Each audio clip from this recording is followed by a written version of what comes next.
Assalamualaikum teman-teman. Perkenalkan, nama saya Hana Pertiwi. Pada video kali ini saya akan menjelaskan tutorial analisis data penelitian kuantitatif menggunakan aplikasi SPSS. Total ada 9 uji yang akan saya tutorialkan. Simak videonya sampai akhir ya. Langkah pertama ialah membuka data yang telah kalian siapkan di Excel. Lalu salin data tersebut dan pindahkan ke aplikasi SPSS.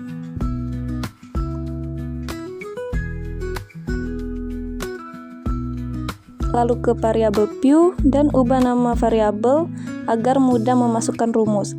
Seperti punya saya ubah menjadi x1.1, x2.2 dan untuk totalnya x1.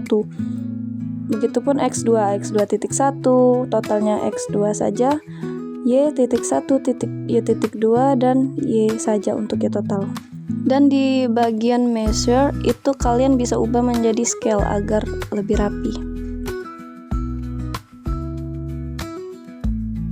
Selanjutnya saya akan melakukan uji validitas. Klik Analyze, Correlate, Bivariate. Masukkan seluruh indikator beserta total skor variabel ke Variables. Centang person dan to toilet, kemudian klik OK. Hasil uji validitas dapat dilihat pada tabel percent correlation. Suatu item dinyatakan valid apabila nilai signifikansi kurang dari 0,05 atau nilai R hitung lebih besar dari R tabel. Dan berdasarkan hasil yang saya peroleh, seluruh item pernyataan dinyatakan valid sehingga dapat digunakan dalam penelitian. Untuk uji validitas X2 dan Y, caranya sama seperti uji pada X1 tadi. Selanjutnya uji reliabilitas. Pilih Analyze, Scale, Reliability Analysis, lalu masukkan seluruh indikator kecuali total. Cek statistik, centang scale if item delete, continue, lalu klik OK.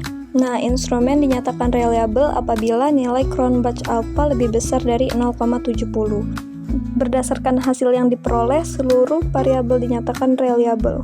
Kalian bisa ulangi tahap tadi terhadap X2 dan Y. Selanjutnya masuk ke uji normalitas. Kita balik ke data view, hapus semua tabel kecuali tabel total.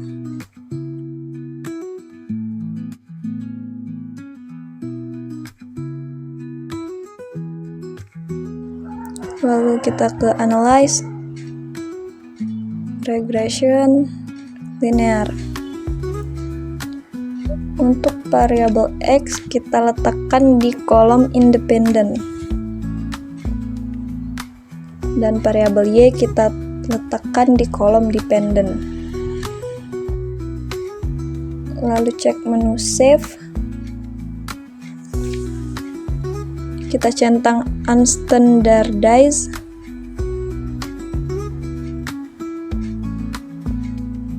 Klik Continue. Oke. Selanjutnya ke Analyze lagi. Terus Non-Parametric Test. Legacy Dialog, One Sample KS. Selanjutnya pindahkan Unstandardized ke test variabel. Lalu klik OK. Nah, ini dia hasil dari uji normalitas. Kalian bisa perhatikan bagian asimsik. Di sana data dinyatakan berdistribusi normal karena signifikansi asimsik tersebut lebih besar dari 0,05. Karena syaratnya agar dia bisa disebut normal, memang harus lebih dari atau sama dengan 0,05. Selanjutnya uji multikolinearitas. Kita ke Analyze, terus ke Regression, Linear. Kita ke Save, centang Unstandardized, Continue, lalu ke Statistik, centang Collinearity Diagnosis, Continue, terus Oke. Nah, pada uji multi ini kita usahakan agar tidak multi ya teman-teman, dengan syarat nilai di bagian tolerance harus lebih dari 0,10 dan bagian VIP harus di bawah 10 agar tidak multi. Terlihat punya saya ini tidak multi ya teman-teman, tolerance-nya lebih dari 0,10 dan VIP di bawah 10. Selanjutnya uji heteroskedastisitas. Kita ke menu transform, compute variable. Pada kolom target variable ketik abs_res. Lalu di kolom sampingnya ketik abs buka kurung masukkan unstandardized tutup kurung, klik OK. Lanjut lagi ke analyze, regression linear, keluarkan Y, masukkan abs_res.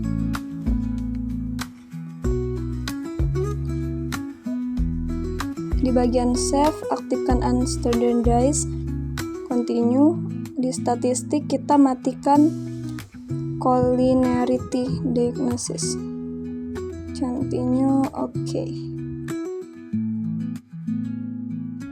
Nah, ini dia hasil tabel dari uji heteros. Di uji heteros ini diusahakan agar tidak terjadi heteros, yaitu nilai sig harus lebih besar dari 0,05. Seperti contoh saya ini. Jadi hasil uji heteros dari data saya tidak terjadi heteroskedastisitas. Nah, untuk uji regresi linear berganda, kita lihat lagi di tabel multi yang koefisien.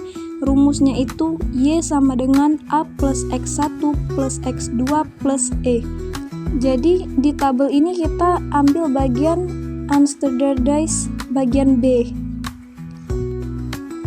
yaitu A itu 2,066, X1 0,716, X2 0,174 plus E. Selanjutnya uji T. Masih pakai tabel multi tadi, perhatikan kolom sig. Jika nilai signifikasi kurang dari 0,05, maka berpengaruh terhadap Y. Variabel X1 berpengaruh signifikan, sedangkan X2 tidak berpengaruh signifikan terhadap Y. Nah, selanjutnya itu uji F. Uji F itu kita menggunakan tabel multi yang ANOVA. Nah, karena nilai sig-nya kurang dari 0,01, jadi uji F ini berpengaruh signifikan karena di bawah 0,05. Dan yang terakhir adalah uji koefisien determinasi atau R2. Perhatikan tabel model summary, tepatnya pada nilai R-square.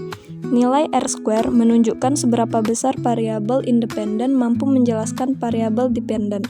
Semakin besar nilai R-square, maka semakin baik kemampuan model dalam menjelaskan variabel dependen. Pada penelitian ini diperoleh nilai R-square sebesar 0,922 atau 92,2%. Artinya 92,2% variasi variabel dependen dapat dijelaskan oleh variabel independen. Sedangkan sisanya sebesar 7,8% dijelaskan oleh faktor lain di luar model penelitian.